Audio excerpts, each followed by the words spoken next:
des centaines d'électeurs, des milliers d'électeurs, qui ont la même mère, le même père ou les mêmes parents.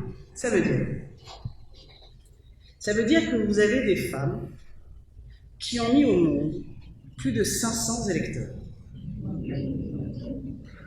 Vous avez des hommes qui ont mis au monde des milliers d'électeurs. Vous avez des couples qui ont mis au monde des milliers d'électeurs. Mais enfin, c'est-à-dire que même la probabilité biologique montre que c'est impossible. Mais ça ne leur pose aucun problème de laisser sur la liste électorale des personnes qui disent, des fois c'est 1000, 2000, 3000, parfois 10 000 personnes qui disent qu'ils ont le même père. Mais enfin, même si on dit qu'il est fort, je veux dire, même si on dit qu'il est vraiment, qu'il est vigoureux, qu'il a commencé très tôt, comment il peut avoir des milliers d'enfants comme ça? Non. Mais ça ne leur pose aucun problème encore à la seule. Et ça concerne 1 982 902 électeurs. 1 982 902 électeurs. Vous voyez, pratiquement 2 millions. Pratiquement le quart de la liste électorale. C'est scandaleux. Et ça, c'est manifeste. Hein. On leur montre, il n'y a pas un organisme de surveillance du système électoral qui va vous dire que ça, c'est normal. Mais notre liste électorale contient ce genre d'inscriptions frauduleuses. L'autre cas de fraude, parce que c'est une fraude, c'est la transhumance. Alors, la transhumance, c'est le transfert, hein, c'est le transfert d'électeurs, enfin de personnes qu'on va inscrire ou qui vont se faire un changement de lieu de vote pour aller dans une zone bien donnée, en vue de changer le corps électoral de la zone. C'est ça la transhumance. Dans le cas des élections locales, c'est extrêmement fort. Là-dessus, on nous explique que c'est pas un problème, parce que le code électoral permet à une personne qui s'inscrit pour la toute première fois de s'inscrire où elle veut. Faux. C'est faux. Ce que le code électoral dit, c'est qu'une personne qui vient s'inscrire pour la toute première fois n'est pas obligée de justifier, n'a pas à justifier de son lieu de résidence. C'est juste ça. On lui dit, on ne te demande pas la pièce justificative de ton lieu de résidence. Mais ça ne veut pas dire qu'elle peut quitter Yopougon pour venir s'inscrire pour la première fois à Atécoubé. Non. Parce que le code électoral est très clair. Vous devez vivre c'est clair. D'ailleurs, le code électoral, la transhumance, il précise que c'est un délit, hein, en ces termes. C'est l'article 9 du code électoral qui dit « Quiconque s'inscrit sur la liste électorale d'une circonscription électorale où il n'a ni son domicile, ni sa résidence, ou dans laquelle il n'est pas inscrit au rôle des contributions ou n'est pas immatriculé, est puni d'un emprisonnement de 6 mois à 1 an et d'une amende de 500 000 à 1 million de francs. » C'est clair. Si tu vis à Atécoubé, que tu viens t'inscrire pour la toute première fois à Atécoubé, on te dit, tu n'as pas besoin de fournir une pièce justificative. Voilà ce que dit le texte. Mais le texte ne dit pas, si tu vis à Yopougon, à Bobo, je ne sais où, tu ne peux pas quitter ta zone pour venir t'inscrire à Atécoubé et penser que tu es dans ton bon droit. C'est faux. C'est de la transhumance. Et c'est interdit par les dispositions du code électoral, par la législation ivoirienne. C'est extrêmement pratiqué. Ils font volontairement de faire croire, parce qu'ils jouent l'ambiguïté en disant on n'a pas besoin de fournir une pièce justificative, mais c'est pas parce qu'on n'a pas besoin de fournir une pièce justificative que forcément, ça veut dire que tu peux venir d'une autre zone. Pour donner un exemple concret, c'est comme si, pour rentrer dans un lieu précis, vous deviez être majeur. D'accord? C'est comme si pour rentrer dans un lieu précis, vous deviez être majeur. Une boîte de nuit, je ne sais pas. Ça ne veut pas dire qu'à l'entrée, on va vous demander votre pièce d'identité. On peut vous dire oui. Mais on va partir du principe que si vous rentrez, c'est que vous êtes majeur. Maintenant, si dedans, dans le lieu, on vérifie et on se rend compte que vous n'êtes pas majeur, mais on va vous sortir, puisque vous ne remplissez pas les conditions. C'est simple. Mais voilà, la CEI, elle le sait, hein.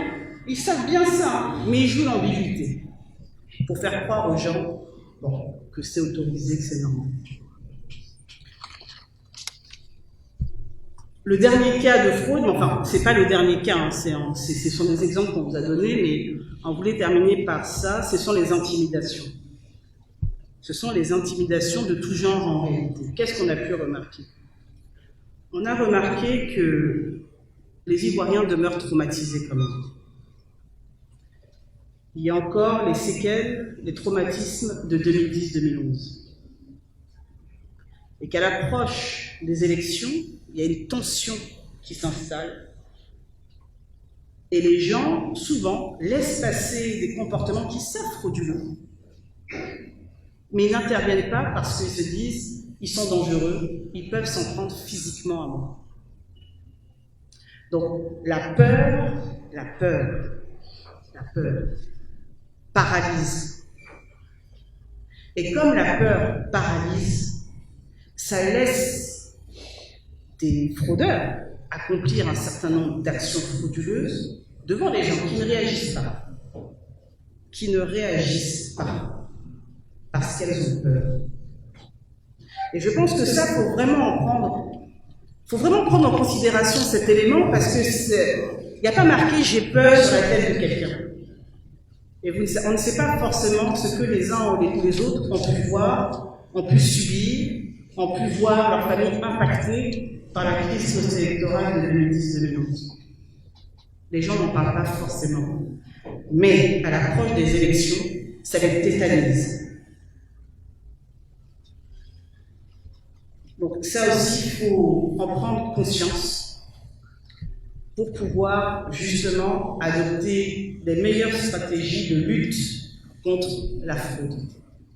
Prendre en considération le fait qu'on demeure quand même un peuple meurtri et traumatisé. Il ne faut pas sous-estimer cette donnée. Une fois qu'on a dit tout ça, quelles sont les solutions? Comment lutter contre la fraude? Comment lutter contre les irrégularités? Vous avez des solutions pratiques. La première qu'on a pu relever, c'est la nécessité d'enrôler par fédération nos militants et nos sympathisants. Les enrôler sur la liste électorale.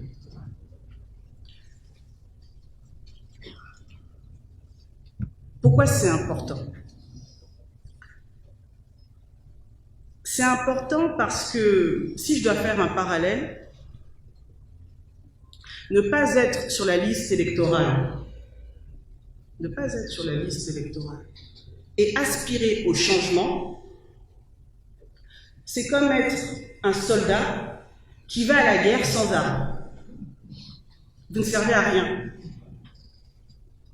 Vous ne servez à rien. Un soldat, pour pouvoir mener un combat, il doit être formé, il doit être entraîné, et il doit être armé. Un militant, pour être efficace, il doit être formé, et il doit être sur la liste électorale. Et puis il doit aller voter, bien sûr. Mais si on n'a pas nos militants, nos sympathisants sur la liste électorale, on ne pourra jamais gagner. Donc ça, c'est quand même fondamental. Ça veut dire quoi? Ça veut dire qu'il faut consulter la liste électorale. Il faut vérifier si vous y êtes. Il faut vérifier si tous les militants y sont. Il faut vérifier si tous les sympathisants y sont. Et s'ils n'y sont pas, il faut faire le travail d'enrôlement. On va pas se mentir. Faut pas dire oui, on va gagner, Gbagbo président. Là. Rien du tout si on n'est pas sur la liste électorale. Faut pas qu'on se blague, faut pas qu'on se monte. Pour gagner une élection, le minimum, le b.a.-ba, c'est d'être sur la liste électorale et d'aller voter.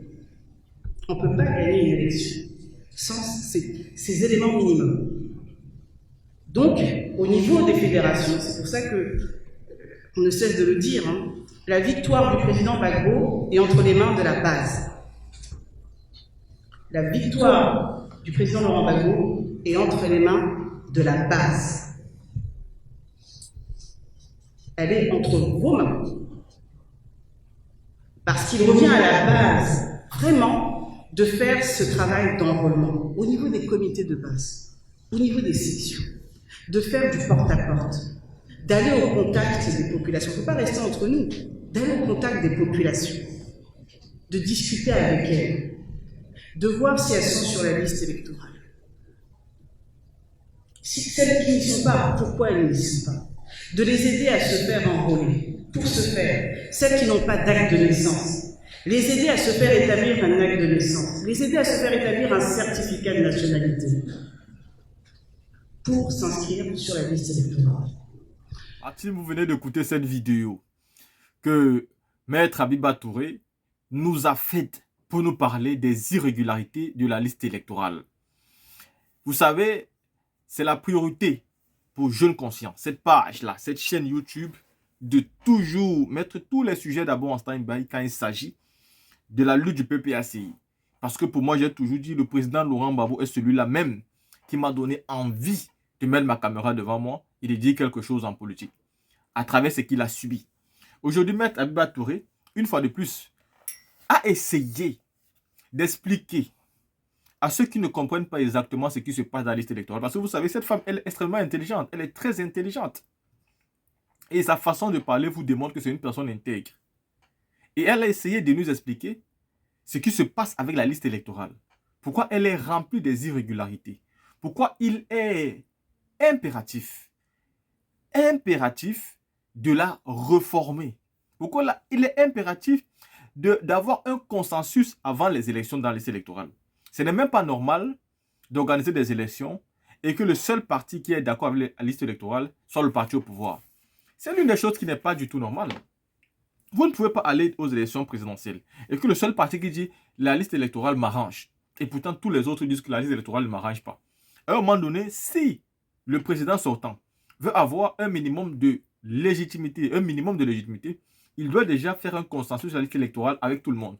Parce que non seulement vous avez la liste électorale qui n'est pas consensuelle, de deux, vous avez même ceux qui vont lire les résultats, ceux qui disent les résultats, qui ne sont pas aussi crédibles. Vous avez la réalité du terrain, des violations, mais d'une extrême violence dans certaines villes, certains villages. Quand vous allez par exemple au nord, là-bas, on a l'impression qu'on est obligé de voter à Alassane Ouattara. Que si tu ne votes pas à Alassane Ouattara, tu auras gravement un problème.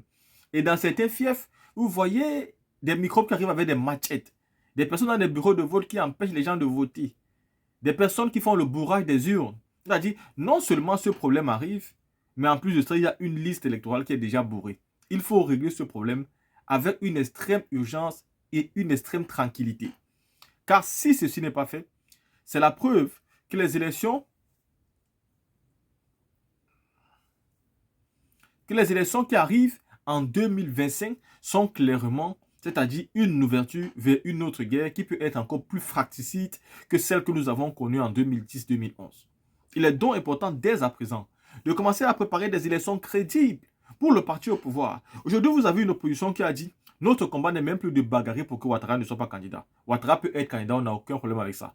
Notre combat aujourd'hui, c'est d'amener Ouattara à accepter que nous autres, si nous puissions être candidats, et de nous donner une liste électorale qui permettra à une personne de gagner de manière légale aussi aux yeux de tout le monde.